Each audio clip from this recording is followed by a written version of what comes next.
Ladies and gentlemen, a very good evening and warm welcome to all of you to our Simple Talks 22 from CGBMT School of Simple Living. Every day, there are people who, when they leave their homes, they feel unsafe in the outside world. They experience inescapable threats to their lives and livelihoods from the system that has been built up around them. They are forced to move through spaces that feel at best uninviting and at worst mortally dangerous.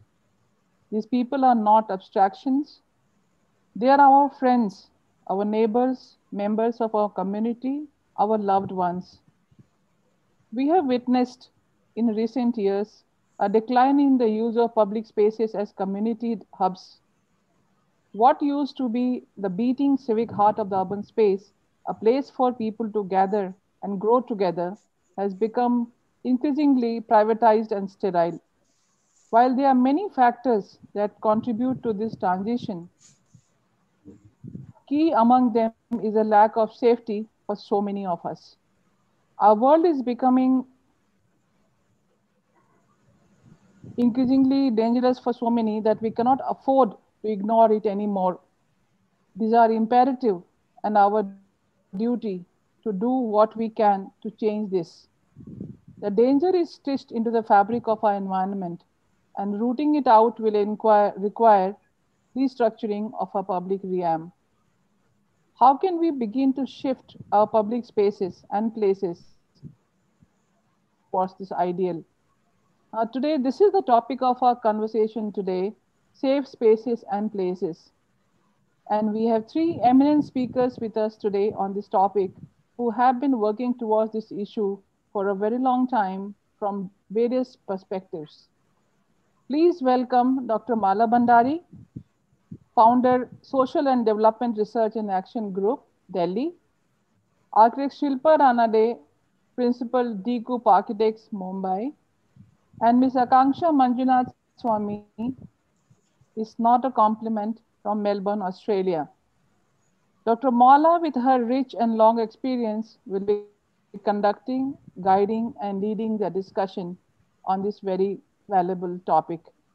Just for a few, housekeeping rules. So I would request all the participants to keep their keep their, you know, mics off and video off in case it is possible. And they can put their questions in the chat box, which we'll be taking in the session for the question answer session for the participants. With this, I would like to, it's a pleasure to introduce Dr. Mala Bhandari. She is a PhD in sociology from University of Delhi. She has 3 years of postdoctoral research experience in gender and development from University of Pune, Maharashtra. She is the founder of Social and Development Research and Action Group, which as I said, which is a non-government organization that works in the interconnected domain of child rights and basic education, adolescent youth and life skills education, child protection, violence against women, and safe city in the peri-urban and rural communities. She has researched and worked extensively in multiple facets of gender and development. And she has over 20 years of experience in research, on ground planning, and implementation of community interventions and capacity building of main functionaries. She has significantly contributed to planning and developing course content for gender and development studies at postgraduate level. She has created effective and well-researched advocacy material for important stakeholders on how to address survivors of sexual violence and abuse. Having traveled the length and breadth of the country,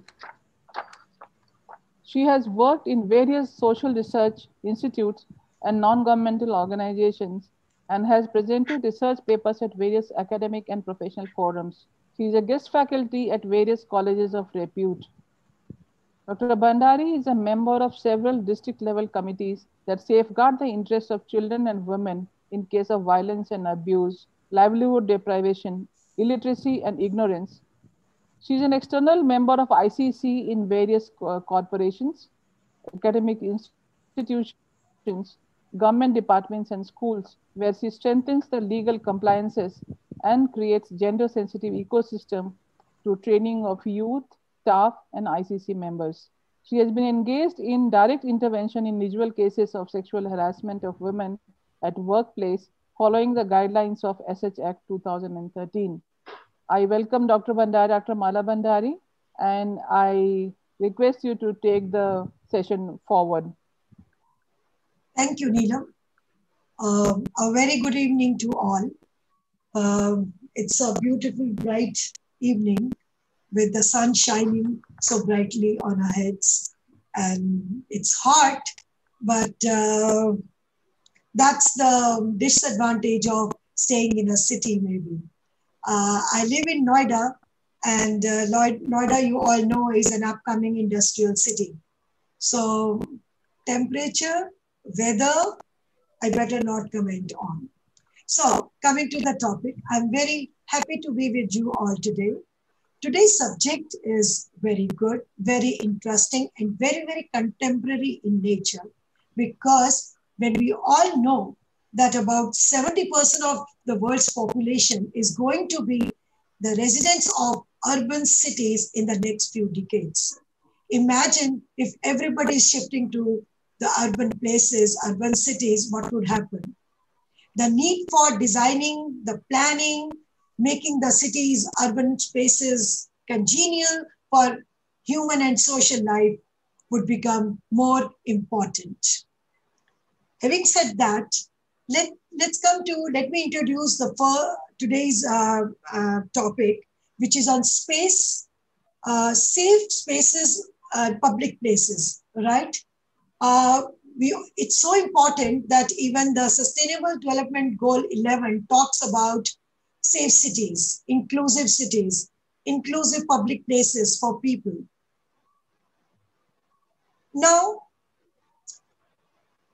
when we talk of inclusive spaces or inclusive places or inclusive cities, what do we understand by that? Inclusivity means when I visit to a particular place, I feel comfortable there. I'm happy there. I'm contented there. I feel as if the place belongs to me. I have that sense of belongingness to that place. I don't feel as if I am lonely or I'm alone or I'm not welcomed in that place. That's what is the understanding of public place in our minds. We have private spaces, we have public places. Private spaces, of course, are so private that it's very difficult to comment on them.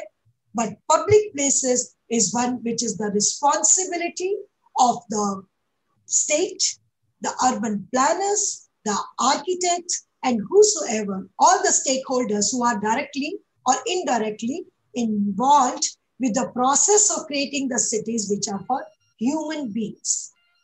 And as we know, we human beings are social beings. So we are comfortable only in those places where we are socially interacting or socially bound with each other. Yeah. So if we look at the concept of, I think there was somebody said something. No. Please okay. Go ahead. Okay.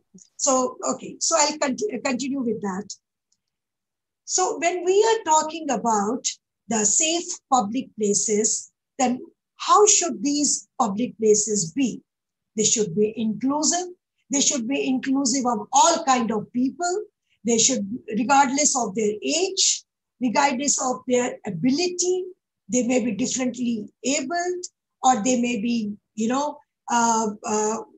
they may be from different socio-economic strata, or from different genders, with different sensibilities, all kinds of people across all segments of population. That is what is the concept of public place in our minds. Yeah, and let's build upon it. When we talk about public place, as the times are changing, as there is a change in human behavior, human needs, requirements, this concept of public place is also changing. Why? Because day by day, as year by year, human needs are becoming complex in nature. Our requirements are becoming more and more. We need more diversified kind of spaces for ourselves where we can conduct all kind of functions, all kind of activities. Yeah. And yesterday I was in a market area where I saw that there was the total available space on that in that market area was so badly distributed that there was more space for the cars to move on, but a little space for the pedestrians to make their way. So what was happening is people were bumping into each other. And obviously, it was making women, children, old people prone to abuse, because anybody may misuse that moment and bump into you and, cause any kind of harkat, as you say. So that means the market area is not the place where one would be safe and have the feeling of belongingness. And by the way, it's not that the place is not safe, that feeling of safety. Maybe I as a woman may not feel safe to go to that market area again. Similarly, there are such public places where the people from certain strata are excluded. Or maybe the women are scared, are afraid to go in. Yeah. So what kind of inclusivity are we talking about in public places? Public places, if they have to be inclusive, then there are three things which are required. One is this, first and the foremost is the safety. Safety of the people. Safety of the people who are visiting those places. Second will be the democracy. The usage of that space is open to all. Yeah. And the third, which is very important, is that there is no discrimination among the people. It's equally, all the functions have equal distribution of space, so that one function cannot be sacrificed for carrying out the other function. Yeah. In this aspect, I would like to talk about the sustainability model. What is the sustainability model? In public places, when we talk about a balance between the society, the environment, and the economy, that makes a perfect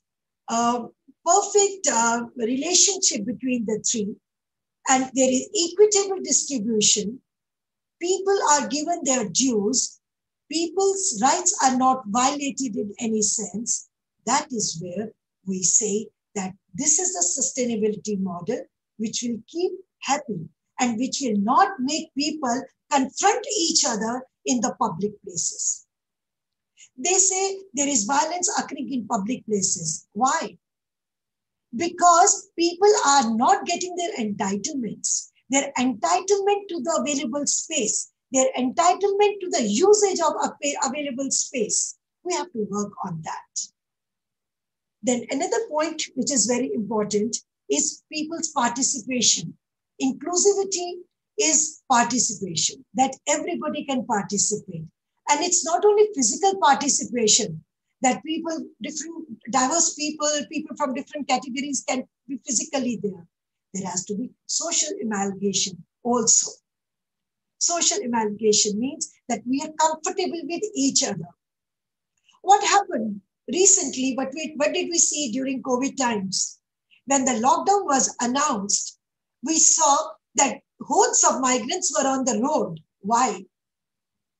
Because we forget one thing, migrants are a very important segments of our population. Without them, our industries, our cities, our urban places will not work. They will stop functioning. But what happens is they are cocooned in the most underdeveloped area of the city, which is devoid of infrastructural services and facilities. So what happened was, when lockdown was announced, we were happy in our apartments, in our houses, but these people, They had nothing. So they came on road. They thought that, I mean, obviously they didn't have the sense of belongingness to this place because this city was not doing anything to them, not giving them anything. So they had to get back to their village. They come to the urban city. Why? For livelihood, for income, for money. So when work stopped, everything stopped. Recently, this concept of smart city has come, which says automation, availability of services, sanitation, health services, automation, technology. Yeah, these are all the components of smart cities. But are we talking of just smart cities, or we are talking of safe smart cities? Is safety aspect of people included in the safe city concept of none? In India, this concept has been introduced, but very little is known about how the safe city concept is going. We are very interested to know how city planning and how smart city thing is actually including all the aspects of human life, especially the social life of humans, the health of people, the physical health, the social health, the emotional health. Yeah. And let's not underestimate the importance of public places. In COVID times, we have seen how important public places are in our life. People are going sick, people's emotional and social health is being impacted. Why? Because they couldn't go out and mingle with people, which is the basic human need. Interaction with others. Yeah. And of late, there is another concept which we are talking about, or another term which is coming along with the smart cities, that is the resilience, the resilient cities. Now, what do we understand by resilient cities? When obviously there are no options, cities will be resilient, people will be resilient. More than that, the importance is that of the dignity of people.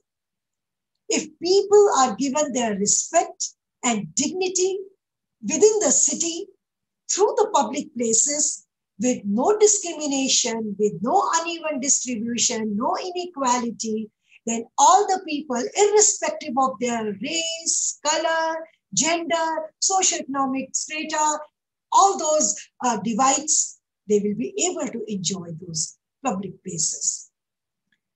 I feel I was discussing this subject with somebody the other day, and I was just, talking and asking this question: when cities are planned or when public places are planned, is the approach of the planners human-centric, or it is more focused on the infrastructure, the division of space, the distribution, or only the economy of it? Because space is limited. Places are limited, they occupy limited space. So I didn't get a very good answer. Maybe during the discussion, when we talk more in terms of the safety and other aspects of public places, we will talk about it. But definitely, I will raise one point here. When we talk of public places, a very important category of people comes in mind. Even there is something like community policing. There's another thing which is coming up, or which has been there, is the people who are occupying the roadside spaces, people who are the hawkers, who are selling their wares, on the roadside. They are the ears and eyes for the people, because they may be accused of, perpetuating violence, or, getting into pickpocketing or other things, but they are very important resource to ensure the safety of a particular geography. So with these little points, I thought that I would throw open this discussion, because we have two very able speakers today in the discussion. One is an architect, the other is a gender activist. Let me introduce our speakers of the day. We have Aakanksha Manjunath with us. Aakanksha was born and raised in India. Her personal experience with domestic violence, mental illness, racism, and other inequalities further strengthen her resolve to create a just and equitable world. Her background involves extensive grassroots campaigning work around the world on issues such as affordable housing, human rights, poverty, urban governance, foreign aid, and youth representation in politics. And now, street harassment as well as advocacy for youth people and the youth sector in Victoria, Australia. She brings this range of perspectives to her work on street harassment, as it's not a compliments executive director and co-founder, and as a marketing communications officer at the Youth Affairs Council, Victoria. Aakanksha graduated from Leiden University with a Bachelor of Arts, Global Studies, and she did her master's at New York University and University of Melbourne. What started as a brainstorming session for a fellowship task in November 2019 soon turned into something more personal when INAC's co-founders Aakanksha and Annalise realized how common street harassment was for many in their circles. Regardless of their gender, sexuality, or racial identity, anyone that could in some way be coded as other had a story to share about a time a stranger had made them feel uncomfortable or unsafe in a public space, and they were determined to share them. Since then, INAC has grown into a full-fledged organization powered by a team of passionate volunteers, united in their belief that no one should have to feel unsafe or less than simply for existing in public.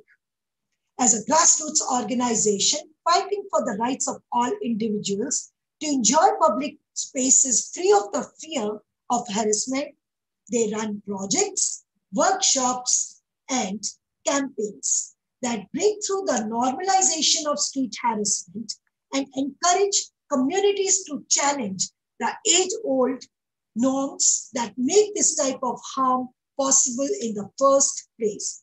Welcome, Aakanksha, to this important discussion today. Let me introduce the other speaker, Shilpa Ranade. Shilpa Ranade is from Mumbai. She is a practicing architect and a researcher. She is the founding partner of the Mumbai-based design firm Diku, where her portfolio includes urban design, architecture, interior and product design projects. Shilpa has co-authored the critically acclaimed book, very interesting book, Why Loiter? Women and Risk on Mumbai Streets. It's published by Penguin Random House. It examines women's access to public spaces. She has also been associate editor of the South Asia volume of the book, World Architecture 1900-2000, A Critical Mosaic, published by Springer. In addition to her practice, Shilpa is a part-time faculty at the Kamla Raheja Vidyanidhi Institute of Architecture in Mumbai. Welcome, Shilpa, to this discussion today.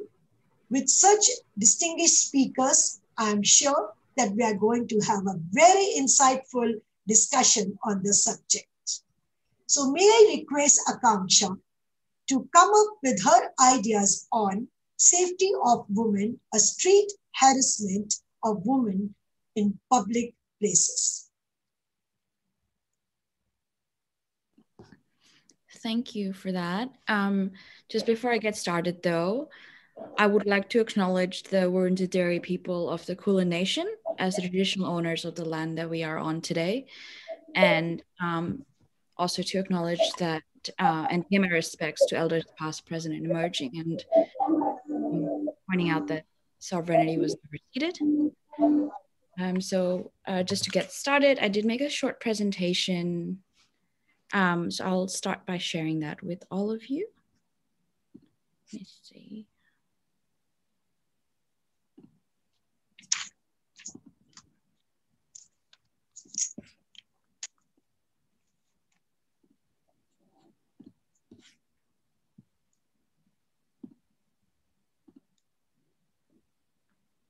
Can you all view this?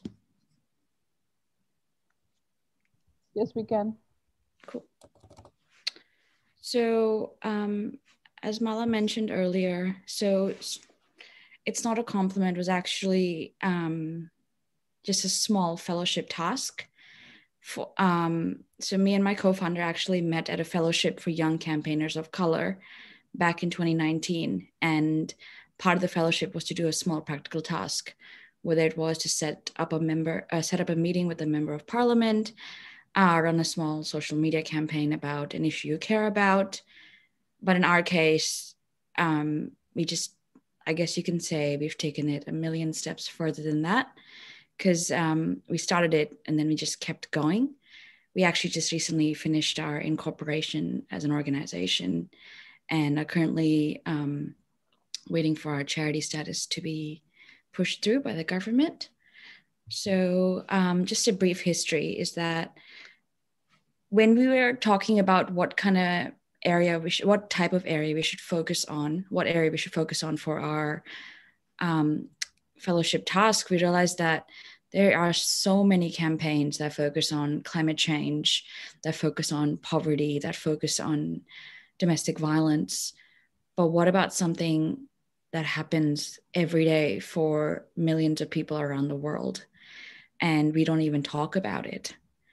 And that's when and then the more we started having these conversations in our circles, we realized that so many of us have been through it. It's just that we don't really talk about it. And which is not to do with the fact that we don't want to share our story, but because street harassment has been normalized for so many centuries that you think it's just a rite of passage or it's just something that we have to live with. So since then, we have gone on to go from a team of 2 to a team of 22 volunteers. And we continue to expand based on the amount of projects that we do, the types of programs that we run. And as Mala mentioned earlier, so our vision was to basically create a world where vulnerable communities do not have to place limitations on their own behavior when they are out in public, so that they can feel safe. And when I mean vulnerable communities, I don't just mean women and girls. I mean people of color. I mean people with disabilities, people who are members of the LGBTQIA plus community. There's so many communities that face it, but all existing data and focus and laws as well focus only on the prevalence of street harassment from a gender lens. So it's not a compliment. One of the things that we were looking into when we were doing initial research into street harassment was there's not a proper definition of street harassment that actually encompasses all of the different forms and like manifestations of it, manifestations and types of street harassment. So we decided that, well, as you all know, the first step is to identify that there's a problem. And the second step is actually defining it. And so we went ahead and defined it after doing extensive research. And we define it as basically any unwanted behavior that makes someone feel uncomfortable in public space, whether it's whistling, leering, catcalling, sexually crude comments, inappropriate touching, asking for personal information, indecent exposure, and in some cases where it manifests into even bigger physical acts of violence, such as groping and sexual assault. So why street harassment, especially when it's such a normal thing? Why should we focus on it? So as a human being, when you're born, irrespective of where you live, in theory, we all have fundamental rights and freedoms. We also have fundamental freedoms that are awarded to us, not just by our governments, but also by the UN Declaration of Human Rights. And one of the things that it mentions is the freedom of movement, freedom to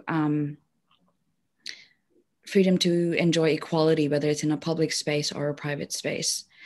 But when you think of street harassment in context to that, street harassment is basically a fundamental violation of your human rights.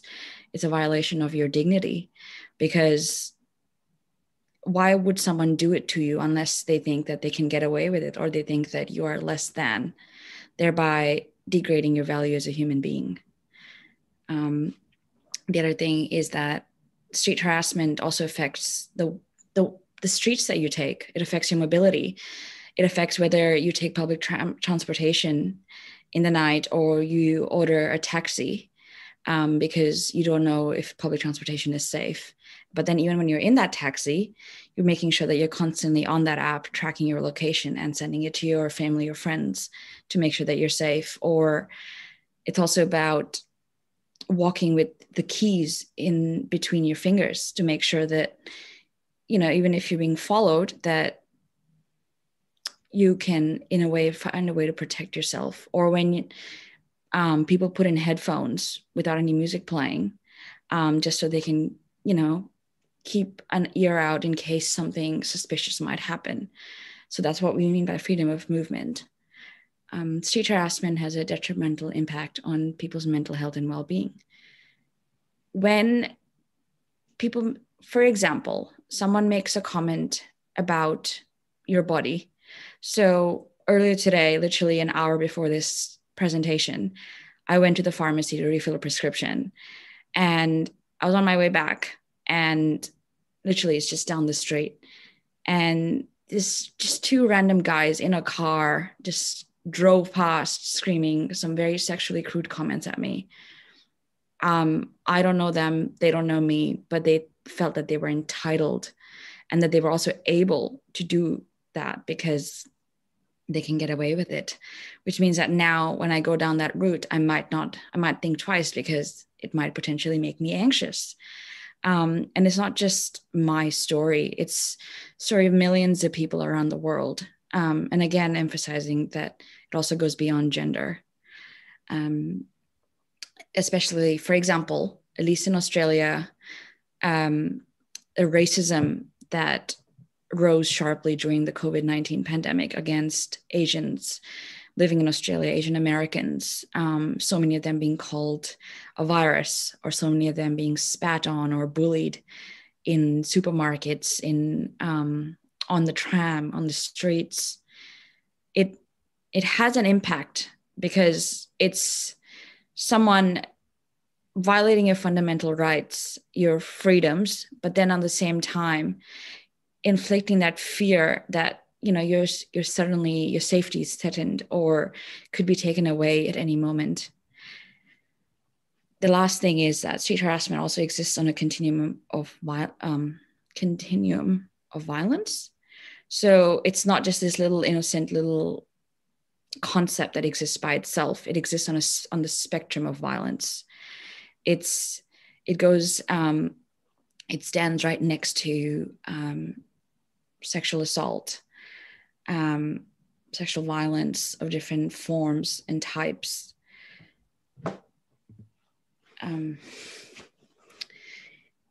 While we were doing our research on existing campaigns and organizations around the world tackling street harassment, we realized that the situation around the world is very similar to what actually happens in Australia as well, which is that street harassment is prevalent, but we don't really acknowledge it. For example, when me and Annalise, my co-founder, started having conversations with people about INAC and about stories of street harassment, we realized that, wow, we do need to start talking about this, because we don't talk about it, we stay silent, which means we just let it continue. But then also, why would we speak up about it if nothing's going to change? And hence why we've kept going since that, from that small little fellowship task to now being a full-fledged organization. Street harassment, as I mentioned, is not just about sexism. It's also about the interconnectivity between the different broader forms of societal oppression and discrimination, be it racism, sexism, xenophobia, ableism. Yet street harassment, the perception of street harassment is that it's just catcalling or it just affects women and girls. But the thing is, when we don't identify the full extent of a problem, we're doing it a disservice because we're not ever going to be able to fully tackle it. And then in addition to further isolating those who experience this type of harassment, the lack of intersectional conversations around street harassment hinder our ability to develop effective solutions to the social problem. So that is literally what I just said earlier, which is that if you don't recognize a problem, basically the different manifestations, the different types, the different forms, the different places it can occur, we will never be able to tackle it. And it's already hard enough because street harassment has been normalized for centuries, which means that it's not going to change overnight. But the thing is, if you don't try, you also won't know. But if you want to take that first step and be effective, you have to also understand the full extent of a problem. And that doesn't just apply to street harassment, whether it's poverty, whether it's human trafficking, whether it's lack of affordable housing. Every single issue can be broken down into so many different things that are interlinked in a complex web that need to also be untangled if you want to solve or tackle a solution. So street harassment is not just about catcalling. Street harassment is about the types and it's about the forms. So forms, as I mentioned, is like all the different forms of societal oppression. And then types are the different concepts such as whistling, leering, catcalling, sexually inappropriate comments, persistent requests for contact details, sometimes manifesting into acts of physical violence.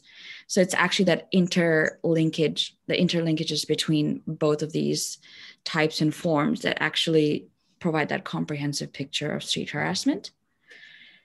One of the things we noticed, some of the several things that we noticed in relation to data, as you all know, a lot of times when you approach decision makers, or even when you're trying to change community attitudes about an issue, people ask you, but where's that data?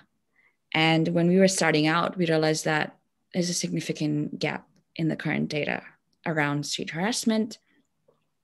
And that wasn't just like here, it's a global problem. And obviously as a society, we are getting better at identifying the different forms around the world, but we still have a long way to go.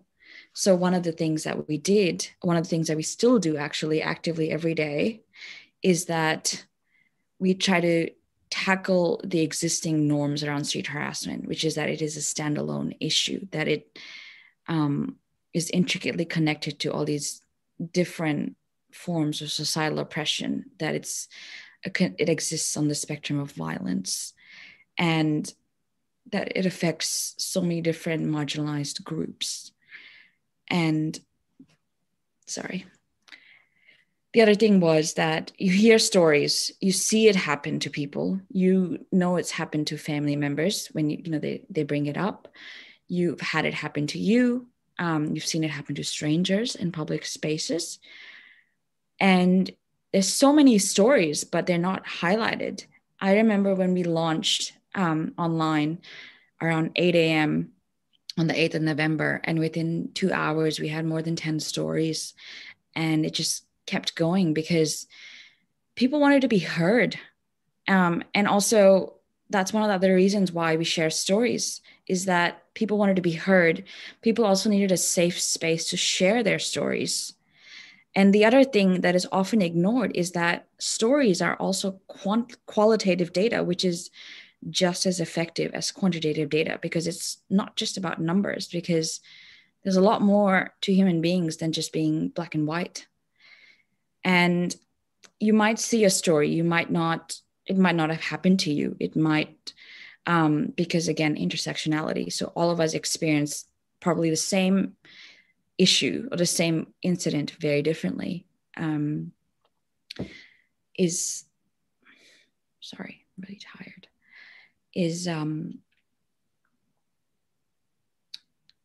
The thing that we work really hard at ensuring that we do every time is the idea of matched empathy or matched emotion. So I might see a story that I might not have experienced, but what would resonate with me is that feeling of anxiety, that feeling of anger, that feeling of shame or frustration that person might have felt in that moment. And by sharing stories, you're actually building a safe space where people can share their stories, but they also feel empowered to speak up against it because they're learning more and more about it. Something else that we found out in our journey is that a lot of times, because of the lack of awareness around street harassment, so many times people reach out to us and go, this happened to me when I was 9 years old. I didn't know back then that this was street harassment. Whereas now I know because, I have learned so much about it. So this goes back to what I said earlier, is that the first step is identifying the problem. Second step is defining it. And so now that we have that proper legal definition, people can understand, people can relate more to it and realize that what happened to them, A, will never ever be their fault, but also B, what they faced was actually street harassment. And when we share the stories, we also make sure that we don't refer to people as victims. We refer to them as people who faced it, because when you call someone a victim, you're also taking away some of the agency from them. I'd just lastly like to end with why criminalizing street harassment is a bad idea. So when you reflect on street harassment, right, it's such a fleeting act. Someone might scream at you from a car. Someone might touch you inappropriately on the bus. But in that moment, you're in shock. Or like by the time you react, the moment has passed, which means, when you want to go to authorities, how do you report it to them? And also because someone is not going to harass you in a public space. So it's a stranger. So how do you go and report it when you don't know their name, you don't know their number, you don't know anything about them? The other thing is that current legislation around the world, whether it's, for example, in France or the Philippines, they only cover gendered form of street harassment, which means, just as an example, I'm a woman of color and I face racism in a public space. I will not be covered by that law. Someone else has a disability or is neurodiverse, they face harassment in a public space. They will not be covered by that law. The law is very limiting in that extent. And the other thing that I have not mentioned here, but is still very important to say, is that when you ask the judicial system to define it, you're also placing that standard, which means that if your incident does not meet that standard, your incident of street harassment, your experience is not valid, which also would further make people who faced it not want to go report it as well, because someone else is setting the bar, and why bother? And then you quietly just push it down. The other thing is that criminalization will lead to further policing of already over-policed groups. Like in Australia, for example, Black and Indigenous communities are already over-policed. When you introduce a law that gives leeway also to public officials like police officers who already over-police Black and Indigenous communities and other people of color, you're just going to exacerbate the situations and blow it up considerably. A brilliant but terrible example of that is actually the Black Lives Matter movement, because not all of us enjoy public spaces equally. And we don't know how many more incidents have to take place before the issue is actually taken seriously. Hence, just to wrap it up, one of our main goals of INAC is that instead of criminalization, we actually focus on community attitudes around street harassment, because you can hand out a fine, but how do you know that person will not go home or behind other closed doors, or when no one is watching in a public space, perpetuate an act that's even worse? There's no research to back it up. There is some research, but not enough. But there's also no research that disproves that theory either. So hence why I think that community education, we think at INAC that community education is the way to go forward, if you're especially looking at long-term, sustainable, long-lasting solutions to the problem. Thank you. Thank you, Aakanksha. Sex street harassment is actually a very serious issue that confronts women in particular. While I was listening to your presentation, I was reminded of my own college days when I used to travel by the public transport, that is the DTC buses in Delhi. And those buses were used more by the boys and the men than by the women and young girls. So back home, our father never allowed us to travel by the bus. And he always said, because he felt protected, and he always said, no, I will take the responsibility of dropping you and bringing you back from college. That's not the solution. So we have to learn how to cope or how to tackle the situations also. So many times I fought and I traveled by bus, and I have tales to share what happened during the bus travel. But many times when we discussed it in our circles, it was never taken as an issue of concern. It was always said that the girls should reduce their mobility, they should stop going out, and that is the best solution for them. It was never looked upon as a right, my basic right to mobility, my basic right to education, my basic right to go to a college and study. Yeah. So I'm very happy when you talked about the different stages, that how street harassment has been identified as an issue of concern, as a problem. And we are trying to arrive at various solutions for it. I have a lot of questions for you, but I think we should go for the second presentation, and then the floor is open for question answers. Yeah. So let's have the young architect with us, Shilpa. I'm sure she will give us the perspective of these issues from the point of view of an urban planner. Over to you, Shilpa. Thank you, Mala. Thank you.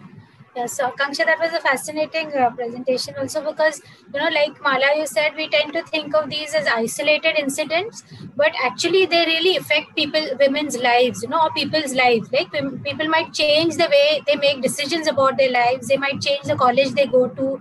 They might change the profession. So they fundamentally change your whole life, actually, these small. So it tends to focus on the big events of assault and violence, but these everyday small things are actually what kind of really change your life in a way. So I think that's really important. Yes, so my presentation today, I'm going to focus, is based on the research that I've conducted with the sociologist Shilpa Ranade and journalist Sameera Khan, which was called the Gender in Space Project. It was in the early 2000s, based in Pukar in Mumbai. So Pukar is a research organization, and it focused on women's access to public space, basically in Mumbai. What our research demonstrated unequivocally was that despite the fact that in 21st century global Mumbai, certain women are both visible and desirable in public, right? And Mumbai is kind of known to be a city where women, it's a city which is friendly to women. Particularly in their roles as professionals and consumers, they still have only conditional access and not claim to public city spaces. In other words, not only is public space gendered, but when comparing men and women of the same class and community, men have better access to public space than women at all times of the day. And the supplies, like I said, although Mumbai is considered one of the friendliest, so one can imagine what it would be in other cities. And it's important to kind of make a kind of talk about what class and community, because even in women of a certain class will have far more access than men of a a middle class woman will have far more access than a working class man. So it's kind of there are a lot of kind of identity markers which come in deciding that. But in general, when you compare like equivalent men and women do have much less access. So although political and economic visibility has brought increased access to public space, it has not translated to greater rights to public space for women. Women have to constantly manufacture an appearance of purpose to legitimately access public space. It is believed that women kind of belong to the private, and if they are in the public, they have to in their everyday occupation, they are almost never found standing or hanging out without a clear purpose. So they'll kind of and they'll exaggerate their kind of purpose. So sometimes even if you've gone for a party and you're coming back late and standing at the bus stop, you'll pull out your big bag and file and kind of talk on the phone and to act as if you're coming back from work. So this idea of just hanging out is not acceptable. They occupy public space essentially as a transit between one private space to another. So it's kind of purpose defined. So you will go either from home to school to a friend's place, or from there to the mall or something, but it is essentially from one private space to another. You never, like, women don't hang out in public space. This purpose-defined movement of women is deeply connected to notions of respectability, which define what good women should and should not do in public. Based on this, in our book, Why Loiter? Women and Risk on Mumbai Streets, we argue that so long as women's relationship to public space remains framed within these two kind of Lakshman Rekhas, what we call of purpose and respectability, women cannot get unconditional access to public space. What has happened, particularly after the 2012 Delhi rape case and the incessant reportage of such cases across the country, it has brought to the foreground this specter of violence which looms over women in public space. So in all kinds of fora, whether it's in the media or even in colleges, we have these discussions regarding kind of safety of women in public space. So while on one hand, the demands for stronger legal structures and effective security measures are made, on the other hand, this has led to this thing where the policing of women and girls of all ages by themselves and those around them has gained unprecedented justification. So just like you said, Mala, the immediate reaction is to protect the woman, rather than kind of fight for her access. So unfortunately, in this situation, violence becomes the only language in which we can engage with violent questions of gender in public space. A situation which does nothing to further women's actual rights to public space. A single-minded focus on the dangers to women in public contradicts two very well-documented facts. One is that women face far more violence in private spaces than they do in public spaces. And the second is that far more men than women are attacked in public, actually, just maybe because of the sheer numbers in which they are there. But since conditional protection only brings surveillance and control for women, in order to claim the right to public space, we argue, we need to move beyond the struggle against violence and articulate women's right to the city in terms of a quest for pleasure. The quest for pleasure actually strengthens our struggle against violence because it frames it in the language of rights rather than protection. Further, the right to pleasure by default but must encompass the right against violence. So this right includes the provision of infrastructure like transport, street lighting, public toilets, and policies that enable more sensitive law enforcement by recognizing people's fundamental right to access the public. What we need then is to redefine our understanding of violence in relation to public space to see not sexual assault or harassment, but the denial of access to public space as the worst possible outcome for women. In other words, we need to move beyond the safety question to assert women's right to the public. No matter what happens, right? So now the desire to access the city is not a new one, but it is fraught with obstacles. Many of them are ideological obstacles, like we talked about, which are social kind of constructs that we live in. But then there are the material obstacles, which emanate from the lack of adequate infrastructure to facilitate this kind of access for pleasure in the city. And the key kind of, tripping point here is that public spaces and infrastructure are usually designed for an abstract generic user. because, we don't know who we are designing for. The client is not there in a way. So we have this image of this generic neutral user. And in the context of our ideology, which assumes that women's proper place is at home, this imagined neutral user of public infrastructure is invariably male. And not just gender, but all matter of politics, which is class, caste, religion, sexuality, as well as physical ability, are part of imagining this neutral user. So in Mumbai, the prototype user is not just male, but also middle or upper class, Hindu, upper caste, able-bodied, young, and heterosexual. Others who use these spaces and infrastructure just have to adjust and kind of make do with what they get. So the physically challenged have to make do with not being able to access most public transport facilities or public spaces in our cities. The old have to make do with negotiating high steps of subways and foot over bridges. The poor have to adjust with paying up for public spaces which they once had for free, because we've got more and more paid spaces in a way. The low castes and Muslims have to be content with allowed only the margins and being constantly kind of under surveillance in a way. The gay have to pretend to be invisible and kind of pass as heterosexual, and women have to learn extreme bladder control and to negotiate dark streets and unfriendly parks. Changing attitudes may take time, but the provision of infrastructure can be a one-time policy decision, making the point that women belong to public space. So I'll just run through 3 quick examples across scales of design in public space and how it is kind of blind to all kinds of difference. I'll share a presentation.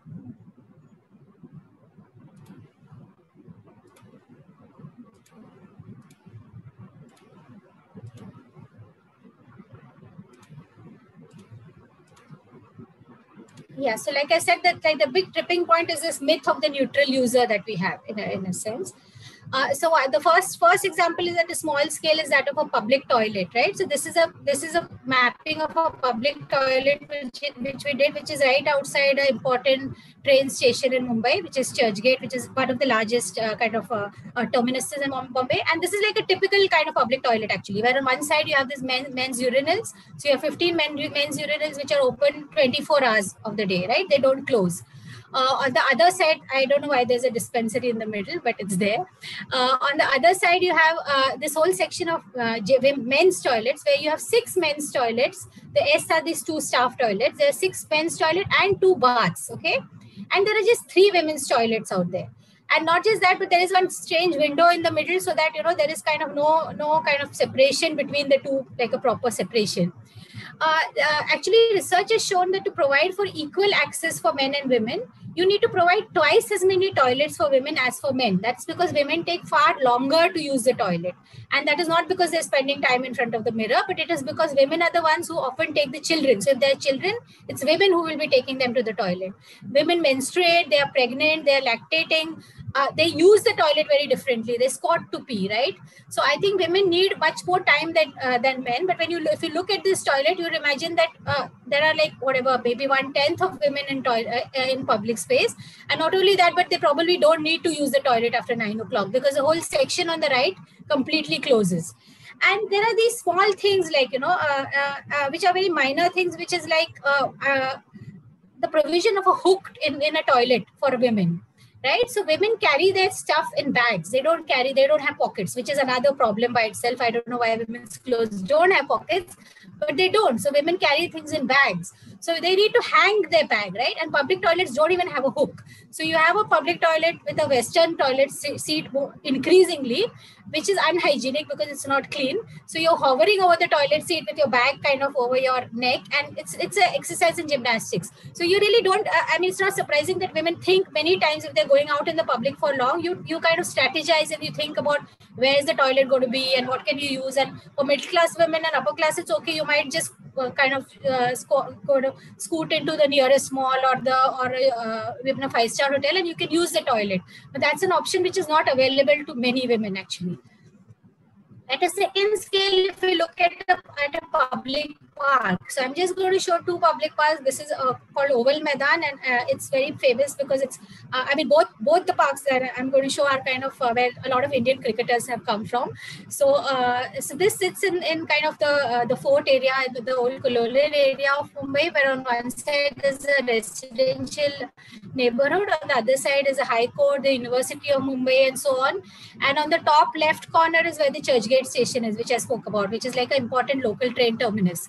So one would imagine that this would be a really kind of well activated thoroughfare, because on the extreme diagonal corner is where which is the main kind of the old commercial district of Mumbai. So you've got hordes, I mean, like thousands of people kind of going there throughout the day. So what happened in the late 90s is that the Oval was kind of beautified, it was kind of cleaned up to keep away people who were kind of not supposed to be there, and kind of, it was like beautifully fenced up. So, and what they did essentially is that they just kept two entrances in the shorter end, and you could only kind of cross the Maidan in the middle. And the rest of it was completely fenced up like this. So it's a lovely heritage fence, and it's kind of very well maintained and all that.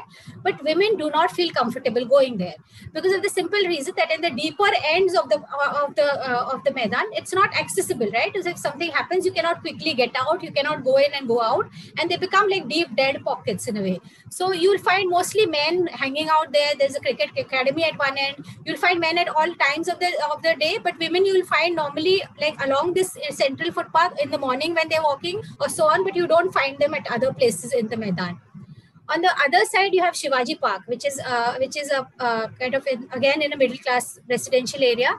Now, Shivaji Park, it's about the same size. Shivaji Park is not kind of policed in any way. So the other thing is that the Oval is open only from 9 in the morning to 9 at night.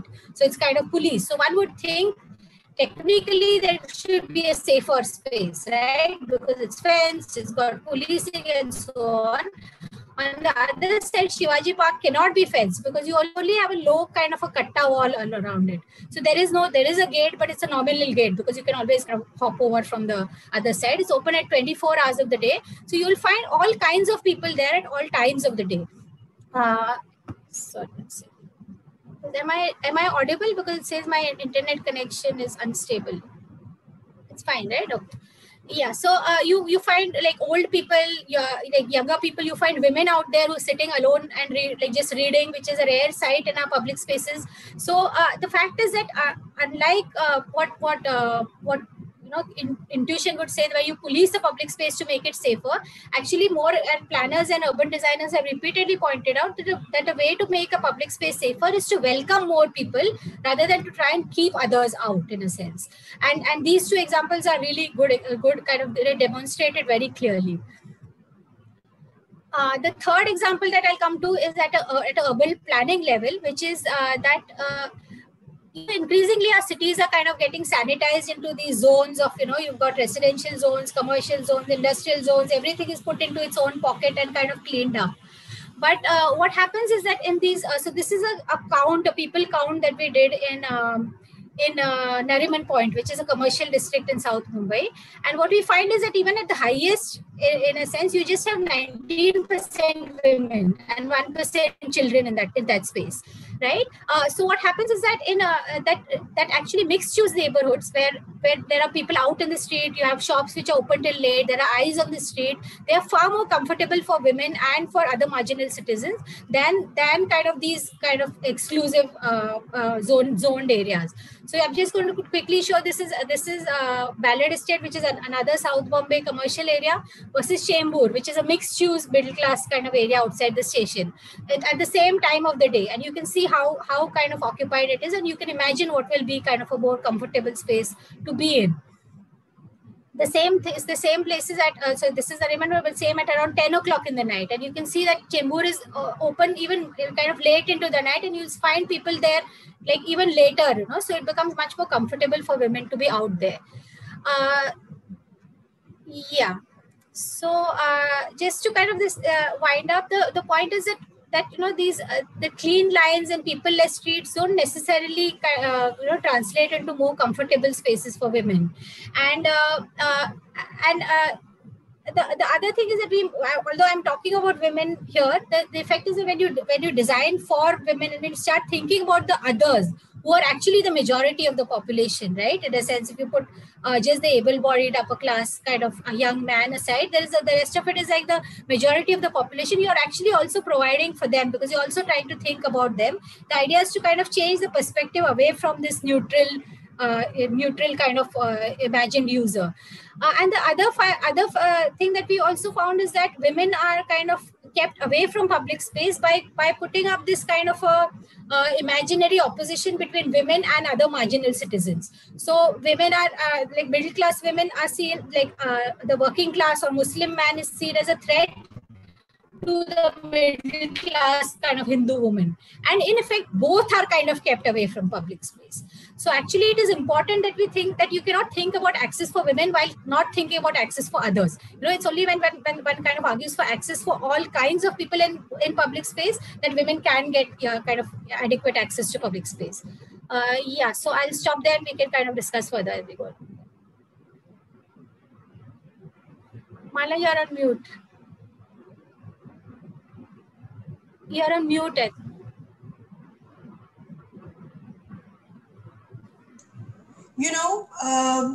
Very good presentation. Thank you, Shilpa. Your presentation has reminded me of a conversation with the person who was visiting India from another country. And he asked me, it was about 9:30 in the night. And he says, Mala, I don't see women around. Where are the women in India? And it didn't occur to me, why was he asking me that? Because I took it. I have also internalized the thing that after it gets dark, the young girls and women will not go out. That's why at the church station toilet, maybe it's locked after 9 p.m. Yeah. In the anticipation that no woman will come now. Yeah. So how this kind of lopsided planning excludes women or other kind of people from different categories. I have a lot of questions for you too, Shilpa, but let me go to Aakanksha. Aakanksha, you rightly said that the problem has been identified and you through the organizational setup are trying to address this issue. My question to you is, why are you saying that behavioral change needs to be given more focus as compared to maybe the policing or the legislation? Because I feel that behavioral change is a very slow process. It may take years to take place. Till then, women will keep becoming these survivors. I also don't use the word victim for women. I always call them survivors. So this list of survivors is going to be exceptionally long. So do you think there has to be an organized, institutionalized response system to address the issue of street harassment? I think there definitely needs to be an institutionalized response. So for example, in Washington, D.C., collective action against safe spaces, collective action for safe spaces, or one of our partners and allies, what they've done is that they worked with the local government, the district government, to ensure that a legal definition of street harassment is adapted.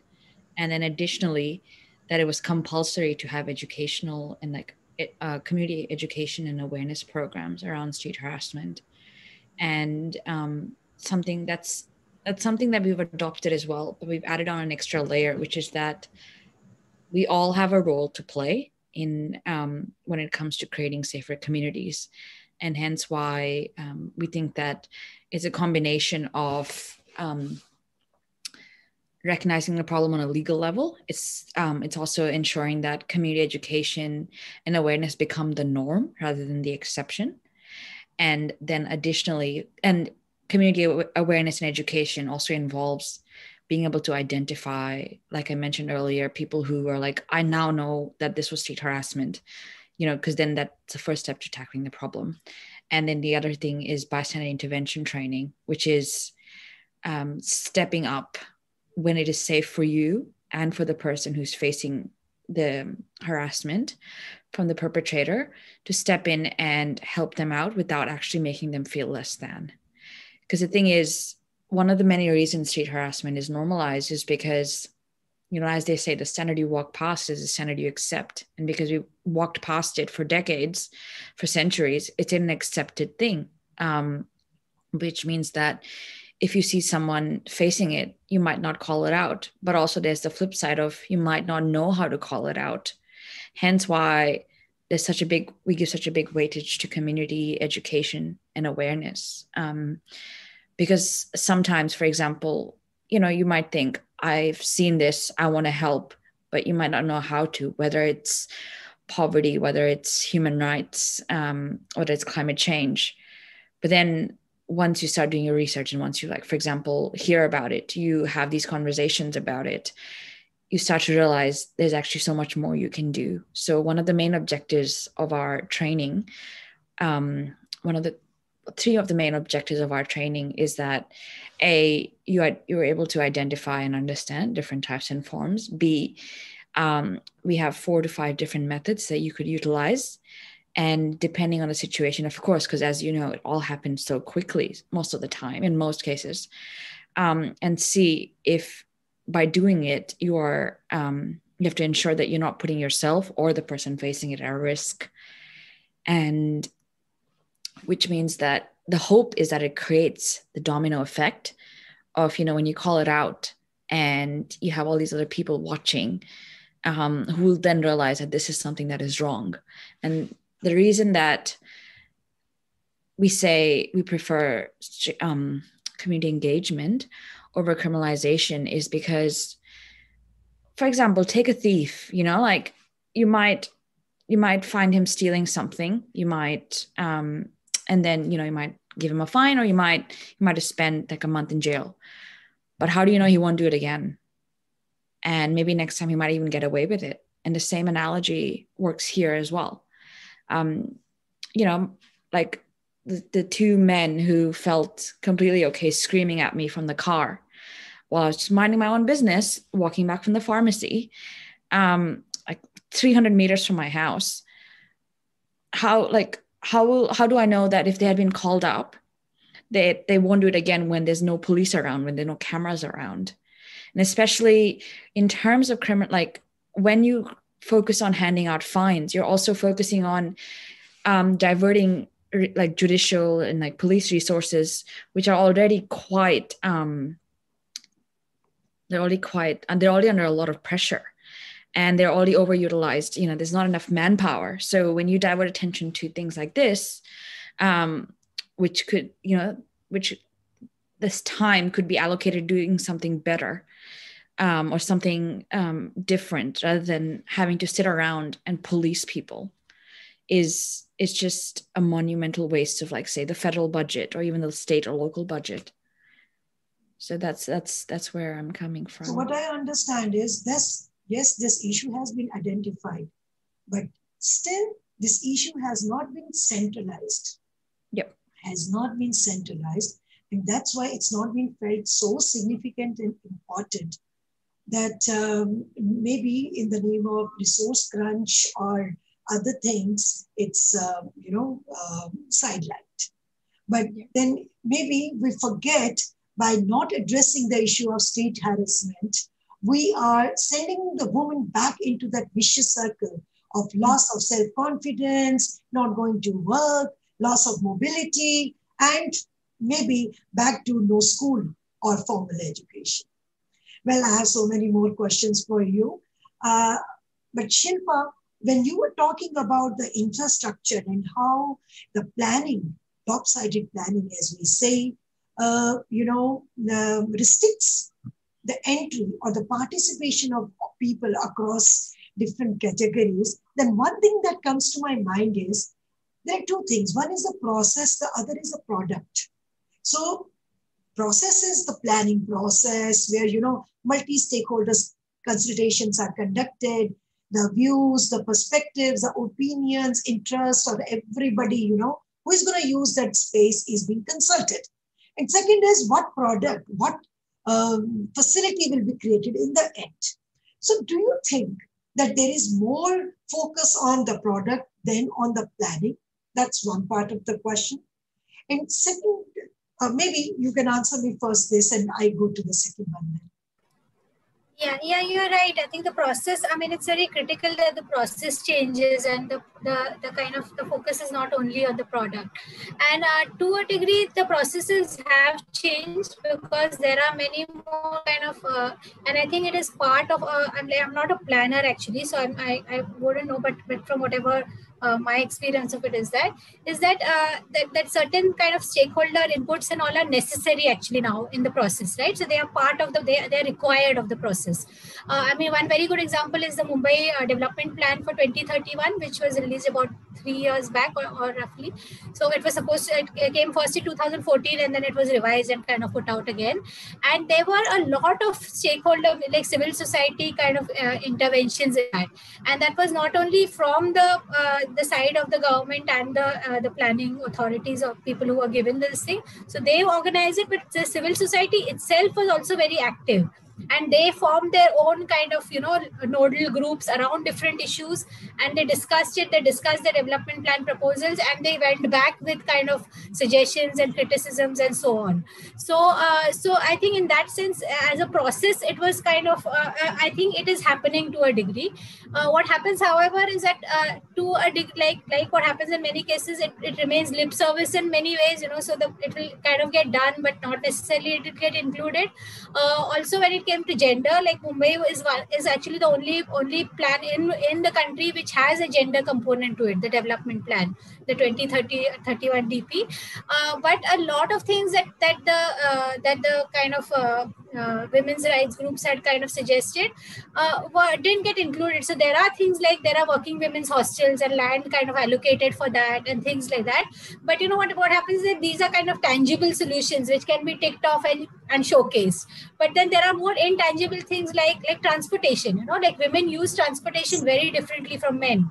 Like women are always trip chaining. So women make shorter trips, so they'll go to the market, pick up a child, go to work, whatever. They'll do multiple things and kind of, so it's called trip chaining, and they use public transport very, very differently as against men who will normally make one large trip in a day and come back, So it's kind of, so now those kind of things are more invisible and kind of not very, PR friendly kind of thing. So they don't kind of get incorporated very easily in the planning, in the product. So I think, but change is there. So, there is reason to be optimistic, but it needs to be far more rigorous, I would say. So we need to strengthen the planning process. Yeah. Second thing, do you think that because in a particular geography, it is the people who live in that geography and planning is done for those people. So why don't we create a database of people, number of children, women, migrants, because at the end of the day, the public places are going to be used by this population who is there. So is it very difficult to create that kind of database which will be fed into the planning process and maybe the end product is different? I think on paper, the database is there, like on part of the census, you have it on paper. It is just that because the vision is so lopsided that it is not addressed. You just assume that that you're designing for this, or you design this one thing which will fit everybody. So it's or to say that is the vision that everybody has about a good life. So I think it's more about kind of really taking these differences seriously. And thinking that by providing for difference, you're not doing people a favor, right? You're not doing old people a favor by making streets easily accessible. It's their right. So I think it's a more change needed, I think, very much. So very rightly said. They are not doing any favor to people. Yeah. It's their right, and that is what they are there for. I have a few questions from the participants. There is one Aditi Bafna. So maybe the question that she has asked is, what are the ways in which students or youth can contribute to this cause? So I think one of you, is Aditi there or not? I don't know. Maybe would she like to come in and say it herself, or I ask one of the speakers to answer it? Okay, so maybe our expert can answer. I think what she means to say is the cause of creating the inclusive public places. So what are the ways in which students can contribute to it? A very good question. So Aakanksha, would you like to, because you're working with youth, so do you think you would like to answer this since your organization is working so much in terms of collecting these stories and listening to them, giving them a platform where they can, where, you know, they can be heard safely and in total privacy? I would say start by having honest, open conversations about it, and coming together, because here's the thing, and what so many people, when they come out with their story, for example, it's they're taking ownership of the situation, they're reclaiming the narrative.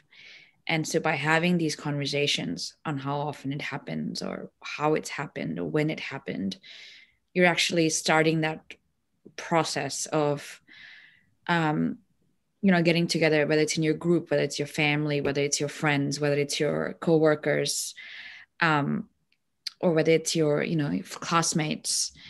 You develop a deeper understanding of the issue itself. Then you realize that when you're talking about it, that all these, this goes back to what I said about matched emotions, and the ability to empathize with different aspects of different stories, whether it's anxiety, fear, anger, shame. And while you're having those conversations, you're also developing your understanding of the issue. And which means that when you go out in public spaces, you'll be able to recognize it. And if it's safe to do so, you might even be able to call it out, thereby ensuring that it's not just something that we walk past. But again, going back to the aspect of making sure that when you do that, it's safe for you to do so. I would not recommend, for example, a 10-year-old girl or even a boy, that if they see it happening, that they should go out and call it out, unless, maybe there's a parent with them or there's a guardian, because you shouldn't be endangering your own safety just to try to save the other person, because then you're just endangering both people. And that just defeats the whole purpose of trying to build safer communities. Does that answer your question? Yeah, I think you are right. Youth have to take the lead and they have to show the way. Yeah, actually, there's something else I wanted to add, is that for so many young girls, right, like even with my parents, they would go, don't wear this or don't wear that. And for a long time, I was like, but everyone else gets to. It took me years to realize that it was not because they didn't trust me, they just didn't trust other people. And, they don't, it's not that in their eyes I'm less than, it's the fact that I'm not just a standalone, I also exist in society. So it's not existing in a vacuum. So you do what you can to ensure your safety as well. So it was, sometimes my curfew was 10 o'clock or 9, unless, my brother was going out too as he got older, because my parents would count on the fact that we would both come back safely. Whereas the other day I sometimes go do my groceries at 9:30 in the night because the supermarket closed at 11. And I know that my mom always asks me, why are you out so late? Even though there've been times where they've called me and I've been out later, but it's because I think it's that, deep-seated fear that still exists, particularly for, when you are a parent to a young girl or to a young woman. It's that existing fear that comes on, that you also are constantly ensuring that you stay on top of. So with young women, that's for example, one of the things that we are doing this year, It's Not a Compliment, is running a seed course with the Student Voice Network, which is a network of more than 1,000 students across Australia and around the world. So what we're going to be doing is we're going to be doing Create Change, like a seed fellowship for them, where we give them a crash course in all these different skills like advocacy, campaigning, how to interact with the media, how to approach your politician, whether it's a federal or local MP. And in the end, it'll culminate with a project that they will do, similar to what me and my co-founder did, but this will be exclusively just for people who are in like middle school or high school. And the reason we're doing it for them is for working with young people is because it's at such a young age, unless, they learn about it from an earlier age as well, they're just going to continue normalizing it, thinking it's their fault. And then that narrative will continue on affecting their self-worth, the way they look at themselves, the way they interact in public spaces, all of those things. Yeah. So it's not only the youth, even the children who are, during adolescence, if they are addressed these issues, then maybe they learn the lessons of, they learn that we have to have a gender equitable world. We cannot have these gender inequalities anymore, because the growth and development doesn't occur without leaving the 50% of the population behind or out of the realm of, work. But also why you need to involve youth is because at the moment the world has like a majority of the world's population is youth.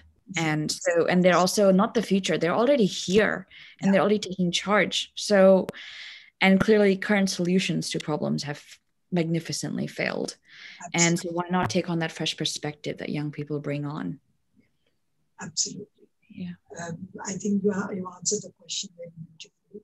So a very interesting question is, what special measures can be taken to make a public space safe for women, especially from an architectural point of view? So maybe Shilpa can answer. This is a question from Kajal Silani. Yeah, Kajal. So I did mention already a few things in my presentation. So I hope that like those partly answered it. But it's kind of the important thing to remember is that surveillance is not the answer, to safety, absolutely. Right? That's a very important thing, because the first thing, particularly when we're in a technological world, the first thing we think about is putting up more video cameras. That's it. But the thing is that CCTVs and these things are a double-edged sword. So you might get safety on one side, but you're also taking away from freedom, and particularly for marginal citizens, because and increasingly in the kind of country that we're living in, that it's going to take away from people's fundamental rights. That is what it's going to do effectively. So surveillance is not the answer to creating safety. I think it's fundamentally, this is to recognize that there are different people, that different bodies occupy space differently, right? They have different needs from public space, and to kind of address those differences in a very basic, at a fundamental level, rather than just kind of just tweak your generic solution to provide for them. So I think. But other than that, the fundamental things would be kind of more visibility, more lighting, kind of more people on the streets, right? So all these things are kind of direct kind of answers to how you can make a city safe. But it's also other things about providing infrastructure so that women feel that they belong. Like I said, that if public toilets are open 24/7 for women, then women feel that they belong there, right? It's the same. The answer to that, if they're closed at 9, means that if you're kind of out there after 9 o'clock. So I think it's a more fundamental level, in addition to what I mentioned in the presentation. So I won't repeat some of those. Yeah. So I think this is more of psychological barriers also that we need to break. Closing the toilet. I know that the toilet will not be open at this time, or this particular park or the street will not be open. It will be more of men who will be loitering around, So I'm not welcome there. So those kind of mindsets. I remember a young girl who was, in a class 12, and they had a party. They all went, this was class 12 party. You know that, what do you call that? School, when school says bye to the class 12 students. So they all went to a party, but this girl came back, and these boys came to drop her back. Why? Because they said, it's all the girls are going home, their parents are calling them back, and that place is not safe. Imagine the boy saying that the place is not safe for this girl and she has to be home by this time. So, those kind of mindsets, those kind of conditions, those barriers is what we need to actually work on. And I'm sure youth can work on it beautifully. So one very important question which is coming from Abhilash, I think Neelam would be able to answer it better. What are the possibilities of industry institute collaboration through CGBMT? Because you represent CGBMT, so I think you would be able to answer it better. Okay, thank you, Mala. So I've been listening to all the presentations and all the discussions. And as an architect and as also a person who has been trying to work for a common man, how a common man has to feel safe, feel happy and comfortable in this world. And that is how CGBMT School of Simple Living that talks about. And safety was one of the aspects, of course, one of the major aspects in that. So if Abhilash, you are talking about only this session, or you're talking about collaboration in general, because we are dealing with several issues that we have dealt. This is the 22nd simple talk that we have done, and we have touched upon food, water, air, all kinds of things which would make a common man, a simple man's life comfortable. I think that's what the happiness index that CGBMT looks out. So you can write to us what is exactly you are looking for, because CGBMT is looking for collaborations. We are trying to reach out to people, and we will be most happy. And we are not trying to do things in vacuum. This is also not just research based, which is going to be put in files. We are trying to touch people's lives, and through various programs that we are trying to do, nudge them, bring them to our portals, to our programs, and engage with them. So we will be most happy to collaborate. You can write. We are already under several MOUs, and we also we are doing several MOUs with different types of organizations. So we will be most happy to do that. So there is one more question. Whether he is there in the document. Yeah. Neelam, there is the last question, which is related to the previous question, or maybe even what they are referring to is one of the careers which maybe the Shilpa belongs to, or Aakanksha. I will read out the question. What are possible career paths to solve issues such as this one? So I think what she's asking is about, this is Tanvi Khatri who has asked the question. And I think what she needs to ask is whether, when we are talking about gender sensitive ecosystem, gender sensitive public places or inclusive public places, how is it that one, chooses a career for him or herself and join this stream? So it's open to all. Yeah, so I mean, there are like obvious careers which will work on, like which some of us are working on, kind of thing which are there. But I think what I would say is that whatever you're doing, if you can bring in, if you can mainstream thinking about gender and other differences, I think that is how you'll make the most contribution. So whatever you might be working in a corporate firm, for example. But what happens is that what we tend to do is that we are so kind of conditioned to think from this this kind of hegemonic kind of what I call this neutral user kind of perspective, that we tend to think that is the right thing. So you want to be professionals, and when you want to be professionals, you don't want to bring your own personal experiences on the table, and those personal experiences are actually what will create change. Which is what Aakanksha is also saying. It is your own stories that make the difference. So in corporate culture, for example, this idea that you have to work so many hours and you have to do the after party and you have to kind of be there. But if you're working and you realize that, no, but this is making me uncomfortable, or this doesn't work for me, and you bring that onto the table, and there are conversations, and then you create change, right? So you might be doing anything, I think, but the idea is to kind of to mainstream your experiences and to bring them and to create, because change is needed everywhere actually, in a sense, and in effect it affects the public space also, because public space kind of is related to everything, sense. So kind of demanding that you want to, I mean, you have the right to public space and then you will use it. And so in your everyday lives, I think. So, I mean, more than a career, I think in any career that you use, it becomes important. So, it is the interest of the person that matters at the end of the day. So if one wants to be gender sensitive urban planner, why not do architecture with gender studies? Why not combine the two? Why not study sociology and talk about urban sociology or rural sociology in terms of infrastructure, institutions, systems, and processes of social programming? Also, as Aakanksha has made up her career in, she specialized in global studies and how she has integrated it with the issues of gender and, leaving a mark there. So there are various combinations and permutations is what I would like to say. Youth are very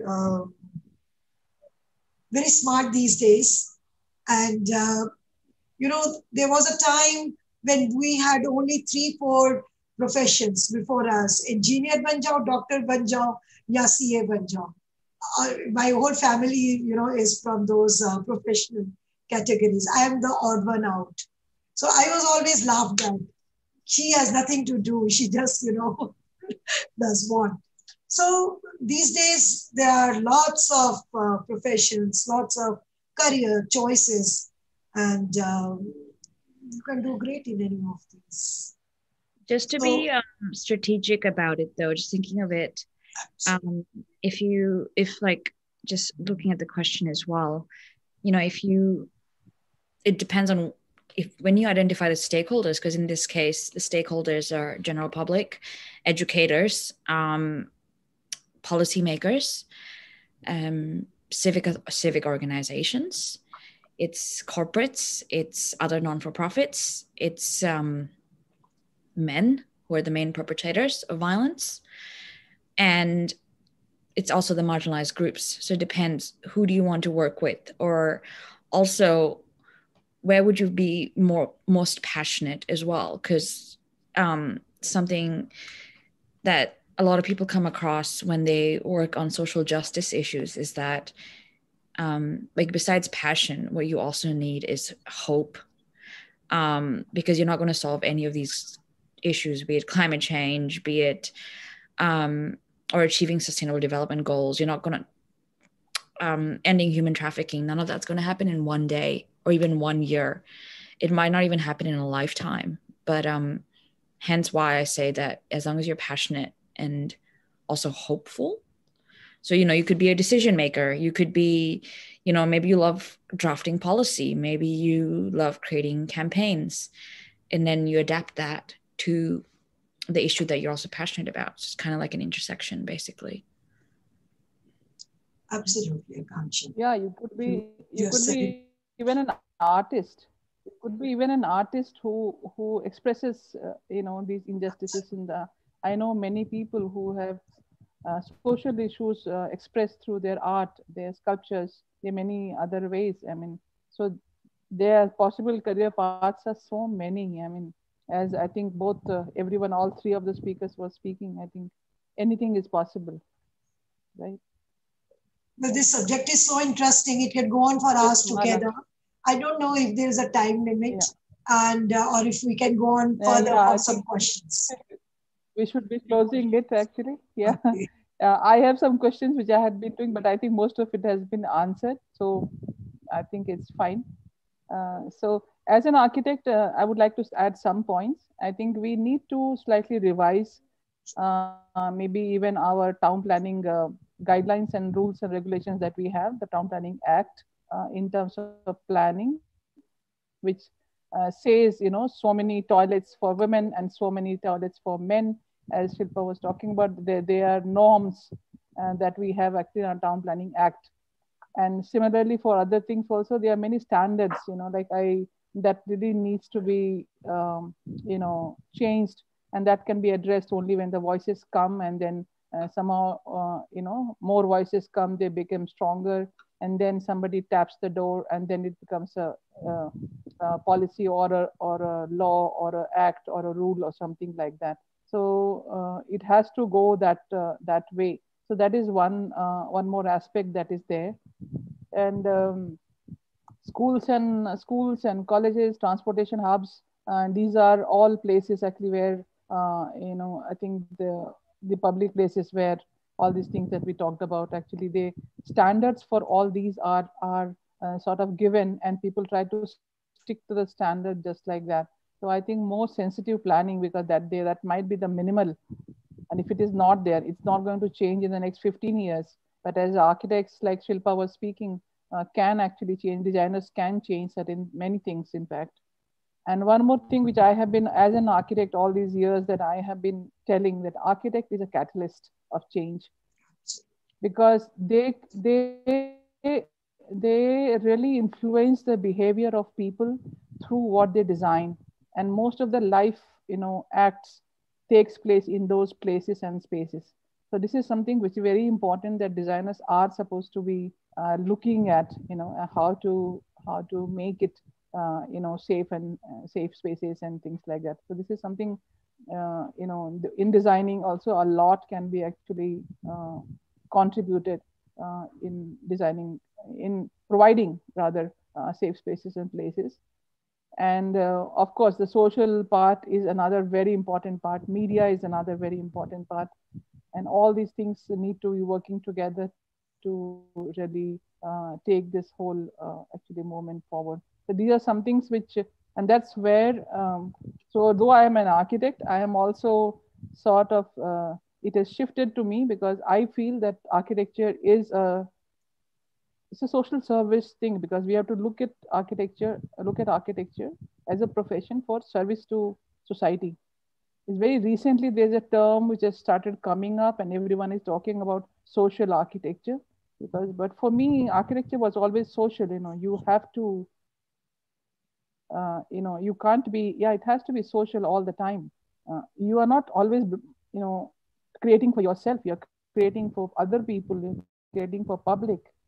And what once you are done, it is out there, for people to use. So you have to be extremely sensitive about that responsibility that is on your shoulders, to put out what you are really putting out for people, and understand them as a human beings, and of different kinds, and of different abilities and different races, and how they will really go through them. So there's a lot of thing that needs to be, required, which architects and planners and other people can do, and social people can do. I think Aakanksha's intervention training also, I thought that was something very nice that they have started. How to do that and how to implement, as Mala was talking, that how do we institutionalize that thing. I think that's something CGBMT can actually step in. We would like to take this forward, in case we are able to see that we try to bring these things into the curriculum, or in the school, extracurricular activities or something like that, in the schools and colleges and institutions across, and also to the common man. Because this simple talk series, this is the last of the one that we are doing in this one whole year that we had been working on, is so we are talking always about the common man. So we never, every time the speakers and the people whom we brought, they kept on asking us, who are your audience? And I kept on saying, it's the simple man, it's the common man on the street. He needs to know how rainwater harvesting is done. He needs to know what the people have to provide him. He needs to know how the water is a common property of the people. So we have been trying to bring these stories and talks to them, to the common man. And that's where I think we have to start looking at a society where people are happy, people are safe, people are healthy. So that addresses all the issues that we have in our society. So this is something which is for the common man and the simple man. And as far as I understand, and as far as my experience goes, till from right from my student days, I have been I mean, right now the word is sustainability, but I did not know that it was sustainability. I thought it was a way to do things.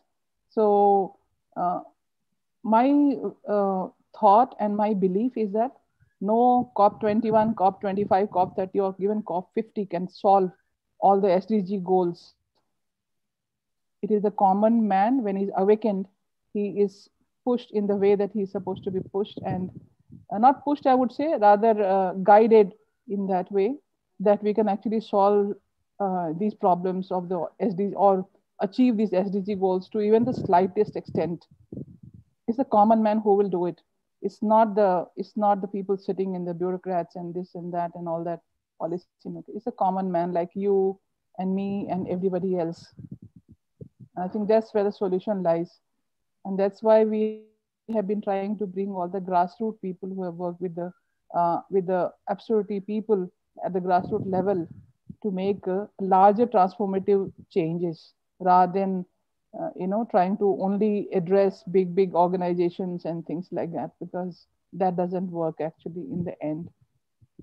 So that has been our goal, and that's the kind of so sort of wrapping up, bringing us to this particular session today.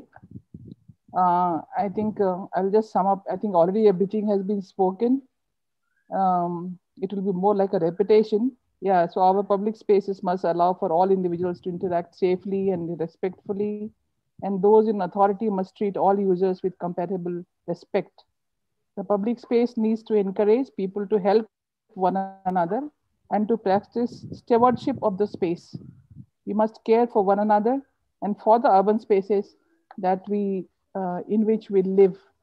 And lastly, public spaces must be accessible to everyone in the community. We must all strive towards social justice by any means that we are able, and these concepts are a foundation upon which we can build towards equity and safety to everyone in the public sphere for everything actually.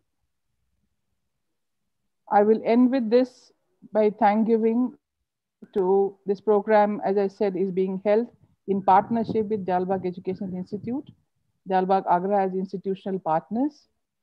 I thank Professor Dr. Prem Kalra, Director DEI Deemed University Agra, who has been silently taking the university to a value-based and ecological education hub with culture and cutting-edge technology going hand in hand. I thank Architect Molly Caprihan, Head of the department, and Architect Piyush Prakash, Faculty, Department of Architecture, whom you met in the beginning of the session, for co-hosting the session. And I also thank all of you participants for actively participating in the webinar with extreme enthusiasm. This is our last of our series of Simple Talks 2020-2021. We are celebrating our Foundation Day on 26th April 2020. And among other programs, we will have two panel discussions, one on negotiating the built between man and nature, which is being moderated by Architect Dean De Cruz, and another one on local skilling for the sustainability sector, which is going to be moderated by Sangeeta Agasti, who has worked with UNIDO, and she has worked with the Foundation of MSME for over 20-25 years. And she has worked on several SARC programs and international programs on skilling and MSME sector. We also will have Architect Peter Rick from South Africa giving the keynote address, and Dr. Nitin Pandit from the US. He is the director of the A3 Foundation, speaking on skilling for the sustainability sector.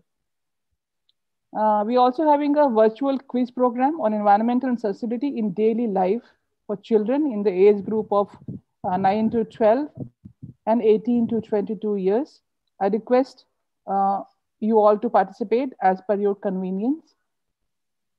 And in the end, I leave you with this thought to ponder on: what do you or can you pledge to do to make your spaces and places safe for yourself and your loved ones in the future? Thank you once again. Stay healthy, stay safe, and have a great weekend. Thank you so much. Thank you. Thank you. Bye-bye. Bye. Bye.